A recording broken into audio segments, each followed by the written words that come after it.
Praise the Lord. வாழ்வை வளமாக்கும் தேவ வார்த்தை. நீதிமொழிகளின் புஸ்தகம் 18ஆம் அதிகாரம் 1ஆம் வசனம். பிரிந்து போகிறவன் தன் இச்சையின்படி செய்ய பார்க்கிறான், எல்லா ஞானத்திலும் தலையிட்டுக் கொள்ளுகிறான். ஆம், அன்பான கர்த்தருடைய பிள்ளைகளே, தன்னுடைய நன்மையில் மட்டுமே ஆர்வம் காட்டுபவன் அநேகமாய் உண்மையான நெருங்கிய நட்பை உருவாக்க முடியாது. வேத பின்னணி இந்த வார்த்தையை சொல்லுது. உண்மையான நட்பை உருவாக்கணும்னு சொன்னால் அவர்கள் எல்லா காலங்களிலேயும் எல்லா சமயங்களிலேயும் ஒரு இடத்துல இருக்கிறாங்க அப்படின்னா அங்கே இருக்கணும். பிரிந்து போகிறவன் தன் இச்சையின்படி செய்ய பார்க்கிறான். ஒரு சபையை எடுத்துக்குவோம் அப்படின்னா இன்னைக்கு பல பேர் பார்த்தீங்கன்னு சொன்னால் சபையில் ஒரு நிரந்தரமாக இருக்கிற நபர்களாக இல்லை. சில பிரச்சனைகள் வரும், சில போராட்டங்கள் வரும், சில சூழ்நிலைகள் வரும், சில தேவைகள் வரும், சில இழப்புகள் வரும். சிலர் அவதூறாக கூட பேசலாம், சிலர் நம்மளை காயமகாரமாக அல்லது விரோதமாக காரியங்களை நடப்பிக்கலாம், பாகுபாடு காட்டலாம். ஆனால் ஒன்றே ஒன்று நல்லா புரிஞ்சுங்க, இந்த வார்த்தையை நான் கர்த்தருடைய சமூகத்திலிருந்து நான் சொல்லுகிறேன். சபையின் காரியங்களை நான் வைத்து இப்பொழுது நான் சொல்லுகிறேன். பிரிந்து போகிறவன் அப்படின்னா அவனுக்கு ஒரு இடத்துல சகித்து கொள்ளக்கூடிய மனநிலை இல்லாததுனால அவனால் அந்த இடத்துல வாசம் பண்ண முடியாது அப்படின்னா அவன் இருதயம் கேடுள்ளதாய் மாறி போயிடுச்சு. அப்படி இருக்கிறப்ப அவனால் ஒரு சபையில் எந்த ஒரு நிலையிலையும் அவனுக்கு முழு ஈடுபாடாக இருக்க முடியாது. இதை இங்கே சாலமோனுடைய புஸ்தகத்தில் இங்கே நாம் பார்க்குறோம் பாருங்க. பிரிந்து போகிறவன், இது கர்த்தருடைய வார்த்தை. பிரிந்து போகிறவன் அப்படின்னா தன்னுடைய வாழ்க்கையில் அதாவது எந்த கஷ்ட நஷ்டத்தையும் சகித்து கொள்ள முடியாத ஒரு நபர்கள் தான் என்ன பண்ணுவாங்களாம், பிரிந்து போவார்களாம். வேதத்தில் பார்க்குற பொழுது ஆபிரகாமும் லோத்தை குறித்தும் சொல்லப்பட்டிருக்கிறது. அவர்கள் சகோதரர்கள் தான். அவன் சொல்லுகிற ஒரு காரியம், ஆபிரகாம் நீ இந்த சைடு போனீங்கன்னா நான் அந்த சைடு போகிறேன்ப்பா அப்படின்னு ஒரு காரியத்தை சொல்கிறான்.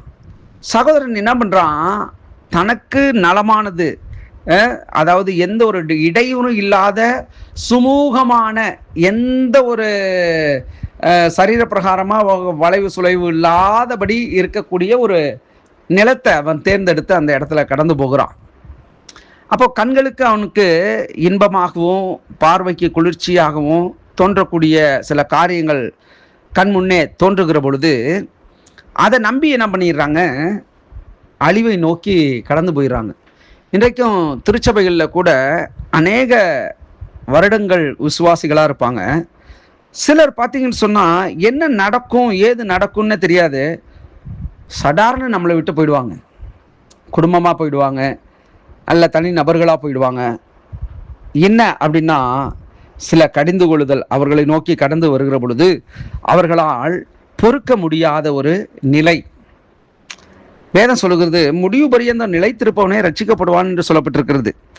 அவர்கள் சொல்லுகிற காரியம், நான் இயேசுவை மறுதளிக்கலைங்க, இங்கே போனாலும் இயேசு தான், அங்கே போனாலும் இயேசு தான், எங்கே போனாலும் இயேசு தான் அப்படின்லாம் மெத்தனமாக சில வார்த்தைகளை பேசுகிற பொழுது நமக்கு மனதுக்கு சங்கடமாக இருக்கும். அப்போது இங்கே இந்த வார்த்தைகள்லாம் நமக்கு முன்னுரைக்கப்பட்டு இருக்கிறத நாம் நம்மளையே பலப்படுத்திக் கொள்ளணும். பிரிந்து போகிறவன் தன் இச்சையின்படி செய்ய பார்க்கிறான் அப்படின்னா அவனுடைய எண்ணங்கள் கிரியைகள் எல்லாமே அடுத்து அவன் போகிற இடத்துலையும் ஒரு பிரச்சனை வருதுன்னு சொன்னால் அங்கேருந்து அவன் என்ன பண்ணுவான், போயிடுவான். இப்படியா அவன் ஓடிக்கொண்டே இருக்கிறது தான் அவனுடைய வாழ்க்கையாக இருக்கும். அவன் வாழ்க்கையில் ஒரு முன்னேற்றம் இருக்காது. நான் சாபம் போடல, அவன் வாழ்க்கையில் முன்னேற்றம் இருக்காது, ஆசீர்வாதம் இருக்காது, ஒரு நிலையான ஒரு வாழ்வு அவனால் தொடர முடியாது. அவனுடைய குற்ற மனசாட்சி, அவனுடைய குற்ற பின்னணியும் இப்படி போன்ற காரியங்கள் அவன் வாழ்க்கையை சின்னாபின்னமாக்கிடும். ஆனால் இன்றைக்கு இந்த விலையேற பெற்ற ரட்சிப்பை பெற்றிருக்கிறதான நாம ஒரு இடத்துல ஒரு சபையில் போகிறோம், சபை கூடுதலில் இருக்கிறோன்னா அந்த இடத்த விட்டு எவ்விதத்திலையும் நம்மளால் எந்த ஒரு இடையூறுகளும் இல்லைன்னாலும் அந்த இடத்த விட்டு நாம் என்ன பண்ணக்கூடாது, நாம் நகர்ந்து போக கூடாது. தேவனுடைய அனுமதி இல்லாமல். நிச்சயம் கர்த்தர் இந்த நாளில் இந்த வார்த்தையின் மூலியமாக நம்மளை ஆசீர்வதிப்பார். நாமும் ஒவ்வொரு இடம் விட்டு கூடு விட்டு தாகுறது போல இராதபடிக்கு ஒரு இடத்துல ஒரு சபையில் விசுவாசிகளாக நீங்கள் இருப்பீங்கன்னா அந்த இடத்துல நிலைத்திருக்க பாருங்கள். அநேக காரியங்களை கர்த்தர் உங்களுக்கு கற்றுத்தருவார். அந்த ஊழியக்காரர்கள் மூலியமாக உங்களோட பேசுவார். கர்த்தர் நிச்சயமாக அந்த இடத்துல உங்களை வச்சிருக்கிறதற்கு ஒரு நோக்கம் இருக்கும். கலங்காதீங்க, பயப்படாதீங்க, கர்த்தர் உங்களோட கூட இருக்கிறார்.